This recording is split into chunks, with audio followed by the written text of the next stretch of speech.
Doctors know a lot about prescribing medications. Take 2 brisk walks and call me in the morning. But for many patients, a light get-moving plan might be just what the doctor should have ordered. Many of us aren't exactly in peak physical condition. But a large number of people are actually deconditioned. So says the Mayo Clinic's Michael Joyner in an essay in the Journal of Physiology. After surgery, illness, pregnancy, or extended inactivity for any reason, people might feel faint or fatigued when they try even mild exercise.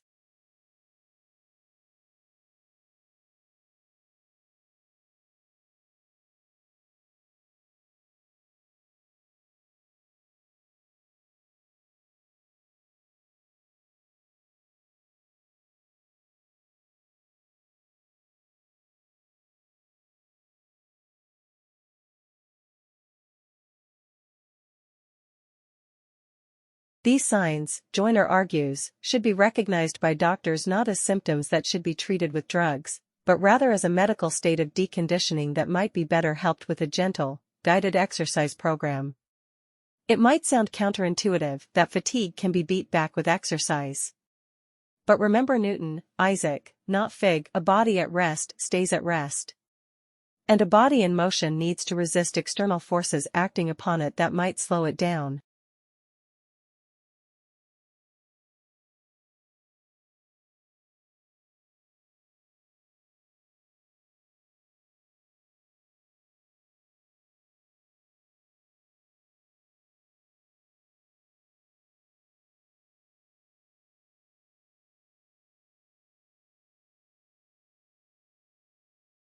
Life in the UK 2012 provides a unique overview of well-being in the UK today.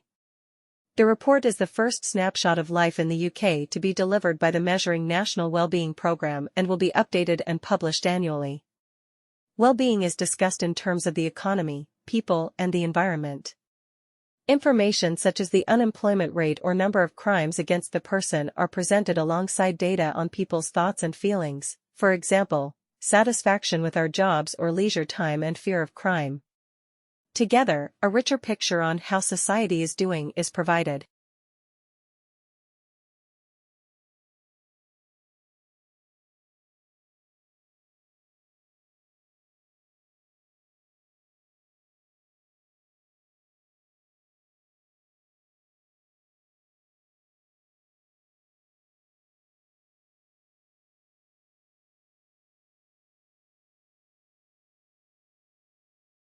Ebola virus, the bacteria that causes plague, a pandemic strain of flu. If any of these pathogens could be turned into bioweapons by terrorists or rogue nation-states, they would threaten humanity.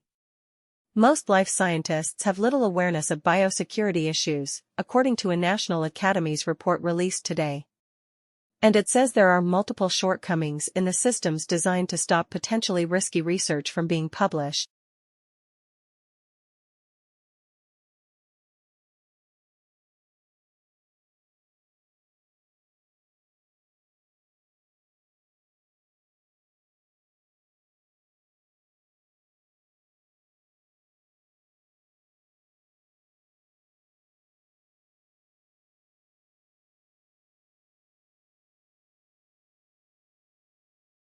Belief is the human capacity to imagine, to be creative, to hope and dream, to infuse the world with meanings, and to cast our aspirations far and wide. Limited neither by personal experience nor material reality. Believing is a commitment, an investment, a devotion to possibilities. Beliefs permeate neurobiologies, bodies, and ecologies acting as dynamic agents in evolutionary processes.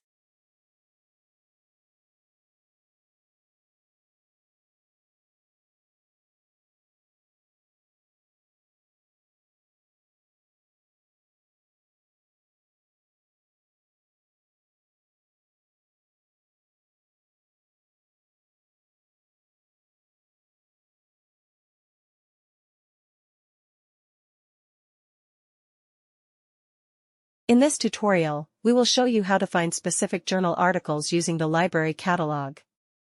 The university subscribes to over 18,000 journals across a variety of subjects, most of which are available electronically to find a specific journal article using a library catalog. We need to search by the journal name as individual article titles are not listed in the catalog.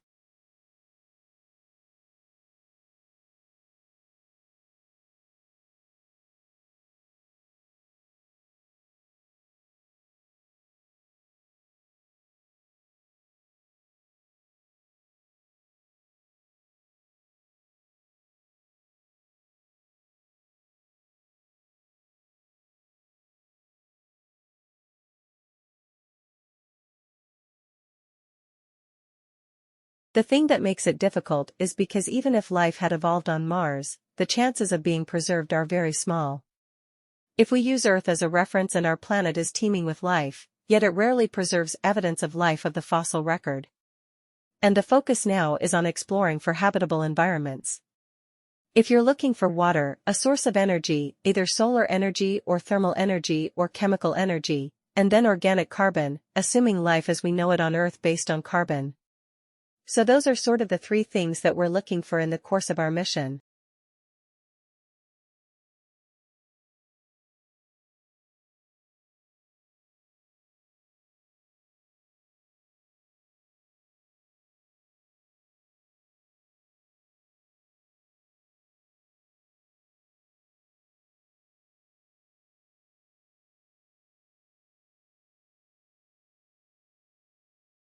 Green chemistry is a concept designed to develop technologies which allow chemistry to be practiced with minimal damage to the environment or in an environmentally compatible way.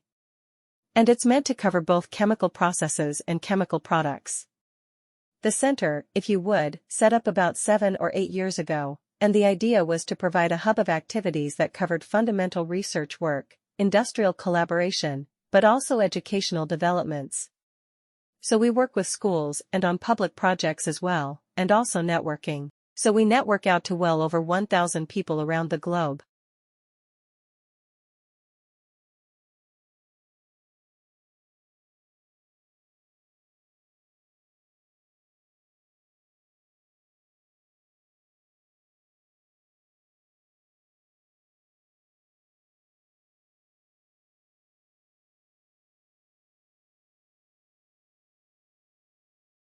So between 4000 and 3000 BC, the Mesopotamian Sumerian cultures do not practice any kind of burial. And then, about 3000, in the early dynastic period, these burials start to reappear, and they reappear with a certain amount of conspicuous consumption, and this is the context for the royal burials at UR. Okay, so, the royal cemetery consists of quite a number of pits, so these are the excavation workers who are coming down into the pits. So you get some sense of how really deep and how really difficult it was to construct these chambers.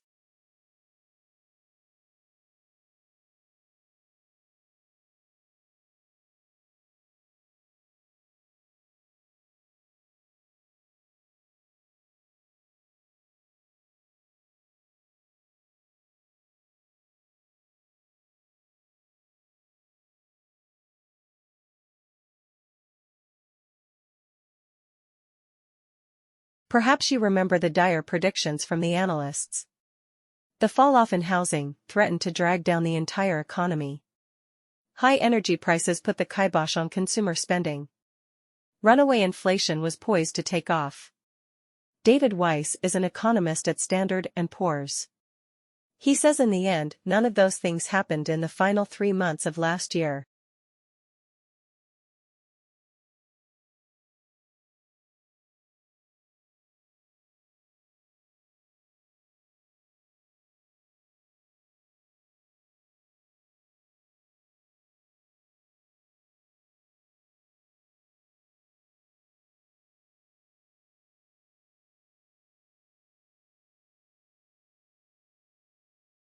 One of the things that people have said about agriculture is that on the whole it's more labor-intensive than hunting and gathering, and that's one of the reasons why people have looked to explanations which, you might say, are kind of corrosive factors, that people have been forced into agriculture because they had no alternative.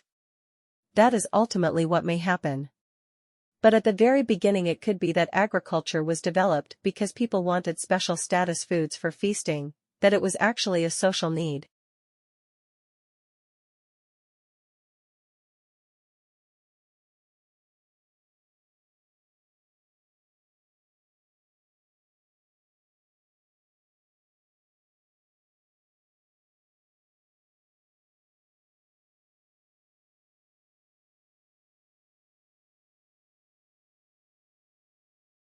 Why do we need more entrepreneurs right now? The entrepreneurs who create and run our businesses, who play by the rules, are in fact critical to our success as a nation. We need them especially today. Business, not government, will end this recession. Government must help by creating fair rules, sound monetary policy, and by protecting our fellow citizens in periods when they are jobless. We have to make way for the new entrepreneurial firms that will push us to frontiers of innovation.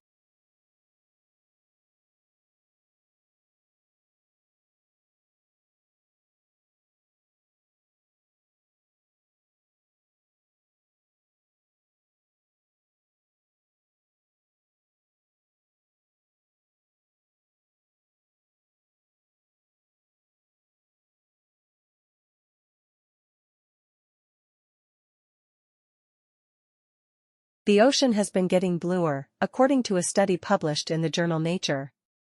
But that's not really good news for the planet. It means that the plants that give the ocean its green tint aren't doing well. Scientists say that's because the ocean has been getting warmer.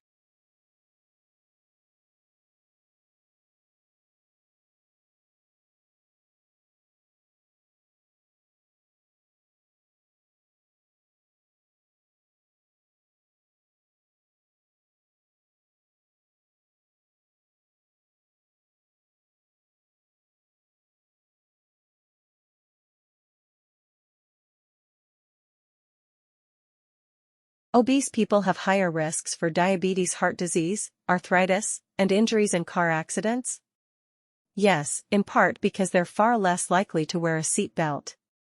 That's the finding of a study out of the University of Buffalo that will be presented at an upcoming meeting of the Society for Academic Emergency Medicine in Chicago. The researchers analyzed data in the National Fatality Analysis Reporting System of the National Highway Traffic Safety Administration.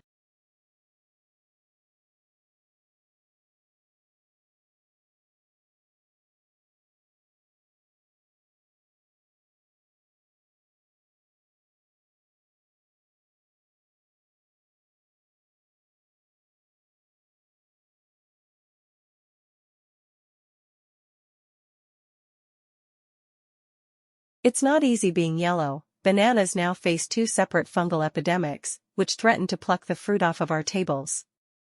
Fortunately, researchers have now sequenced banana DNA, producing the genome of a banana variety that may hold the secret to defeating the diseases. The report is in the journal Nature.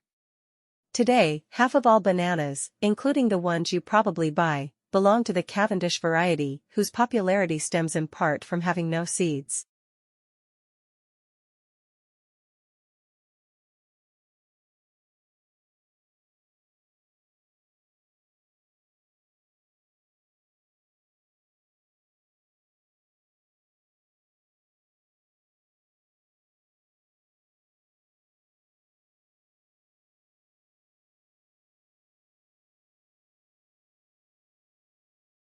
The bananas are thus all genetically identical, and identically vulnerable to the two fungal epidemics, Panama disease and black leaf streak disease. Researchers sequenced the genome of a banana variety called D.H. pahang, whose genes contributed to the Cavendish. While the genome shows where this fruit fits in the history of plant evolution, it could also help researchers understand why D.H. pahang, unlike its descendant, is resistant to the funguses behind both Panama and black leaf streak disease. Knowing the genes responsible for this resistance could help breeders create stronger, more resistant bananas, which has a lot of appeal.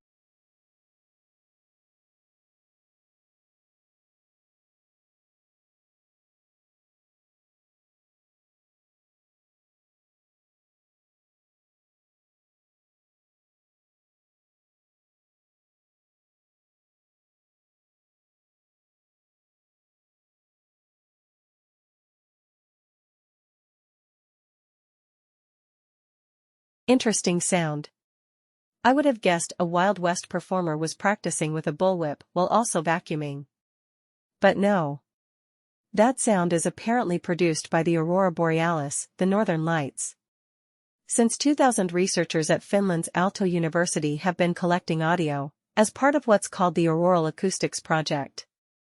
Folk tales have long held that the lights also produce odd sounds, but the claims were hard to prove. And some researchers thought that any noises produced by the energetic particles, that cause the light show, would be far too high in the sky to be heard on the ground.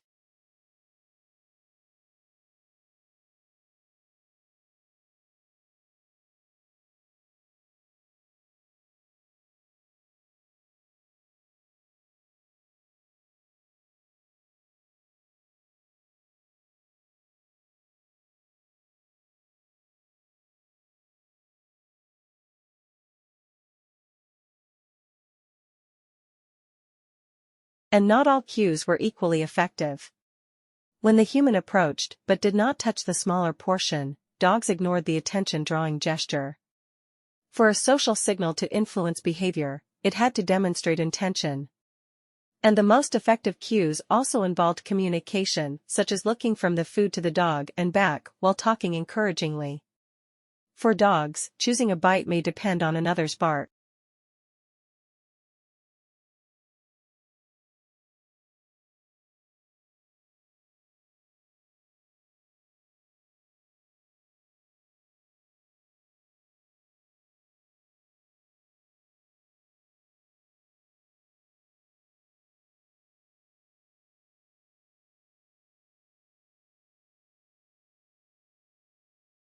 But the latest results indicate that at least some sounds are produced very close to the ground.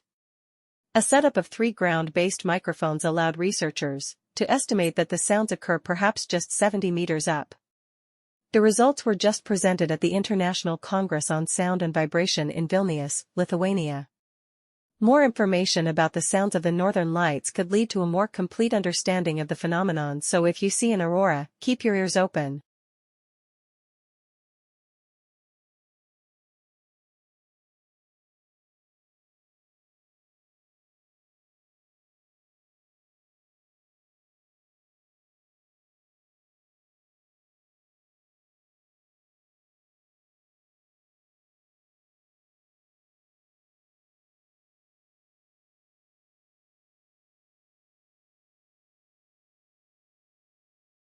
Just like corporations, stars, too, can engage in mergers and acquisitions. A new study has identified a pair of white dwarf stars heading toward a merger. White dwarfs are the hot, super-dense remnants of spent stars. In a binary system called J0651, 2 white dwarfs circle each other very rapidly. The binary pairing completes an orbit in less than 13 minutes.